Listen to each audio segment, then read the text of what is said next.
Oke ya. Yang pertama kita pilih new dataset yang ini ya. Nah, oke. Modelnya seperti Excel, teman-teman. Ya. Tadi yang dikatakan tadi ada data view dan variable view. Gitu ya.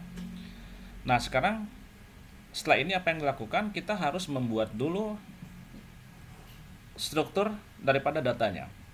Tadi di sini ya. Eh, kita lihat yang ini, teman-teman. Oke ya. Ada metode kelas A dan kelas B.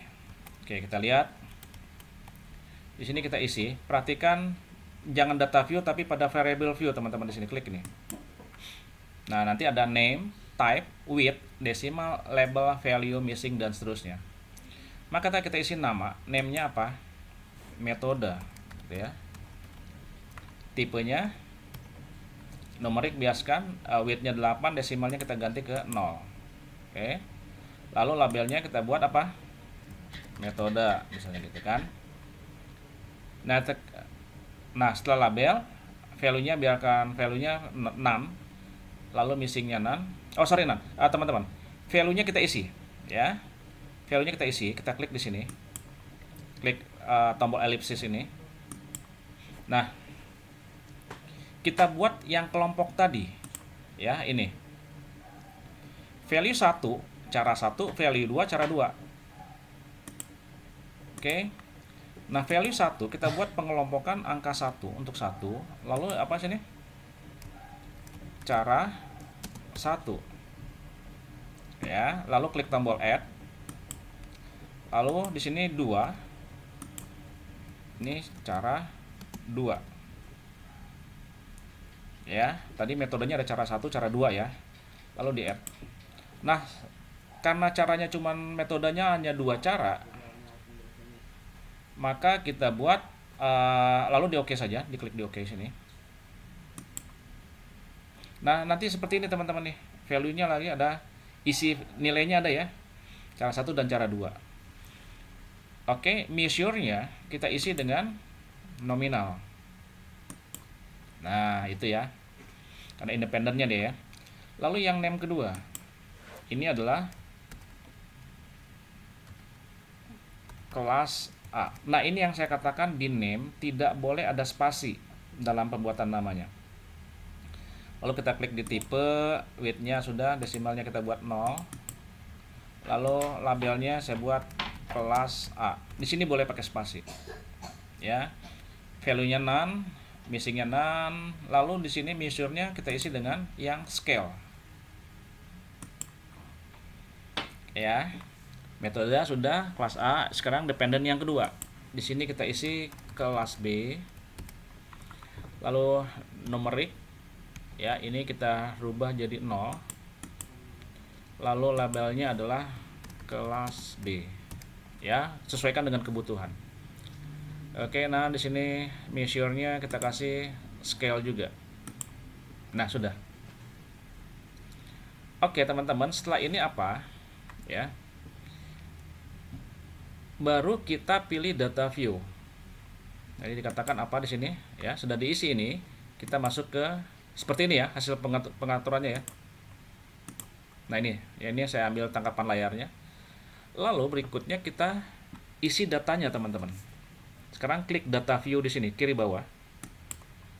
Nah, sekarang lihat yang kita atur di sini ada metode kelas A dan kelas B. Pada data view dia menjadi kolom yang pertama, kolom kedua, dan kolom ketiga ya, metode kelas A kelas B.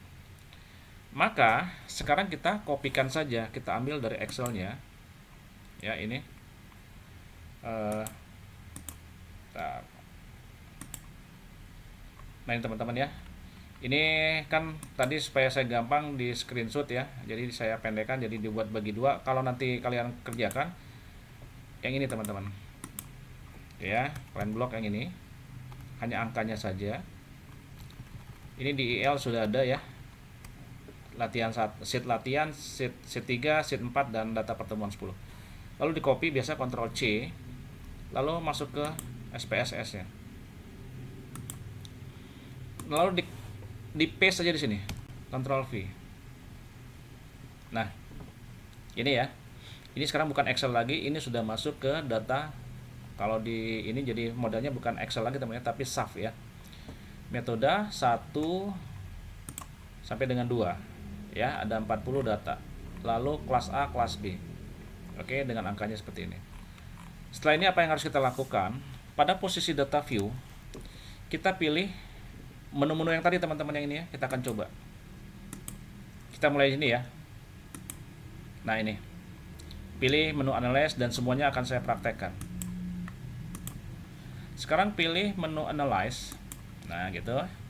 Lalu pilih general, linear model.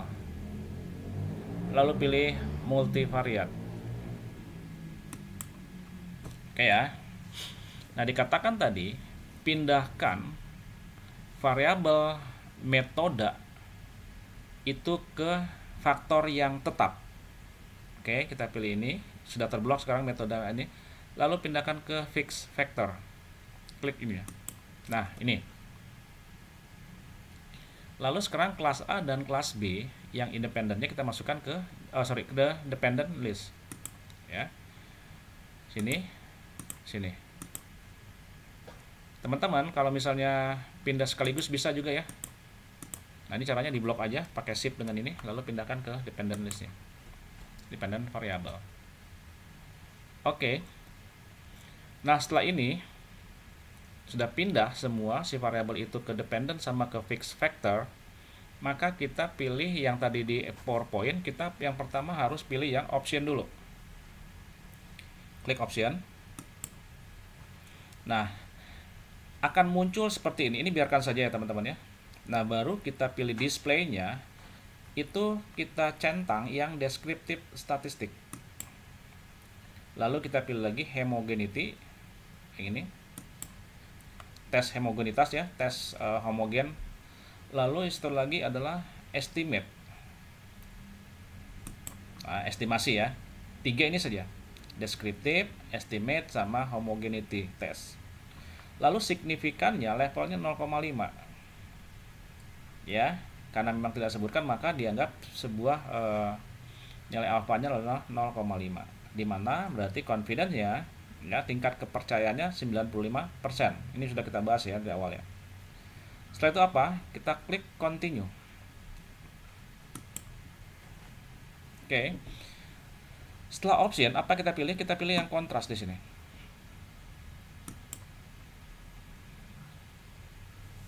Multivariate kontras. Di sini ada kontrasnya, artinya change kontrasnya. Change kontras di sini pilih yang simple saja. Ya. Oke, sini. Sorry, sebentar tadi kontrasnya mana? Ya, kontras, lalu di sini change. Nah ya, metodenya simple. Lalu continue.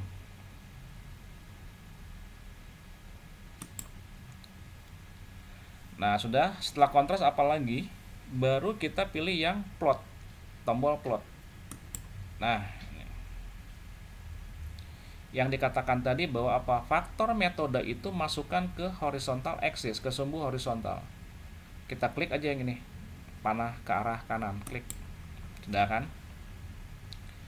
Lalu apa? Pilih horizontal axis metode, lalu di add teman-teman. Nah, berarti plotnya ini sebagai metodenya dibuat, plotnya adalah metodenya. Betul nggak, ada pengaruhnya nggak gitu ya? Lalu continue. Lalu di OK teman-teman. Nah ini, gitu ya. Ini adalah output daripada MANOVA-nya. Ya, nanti kita bahas satu-satu ya. Tapi yang tidak semua saya bahas, ini ada between subject factor, ada descriptive statistic, ada box test of equality, ada multivariate test, lalu ada Levens test of equality, ada test of between subject effect, dan seterusnya ya. Tapi tidak semua ya kita ini ya. Nah, seperti ini teman-teman ya. Ada multivariate test result, ada univariate test result, sampai dengan grafiknya ya. Oke, ini saya tinggalkan dulu. Saya sudah mencuplik atau mengambil output-output yang akan kita bahas. Saya kembali lagi ke ke PowerPoint. Ya sebentar teman-teman.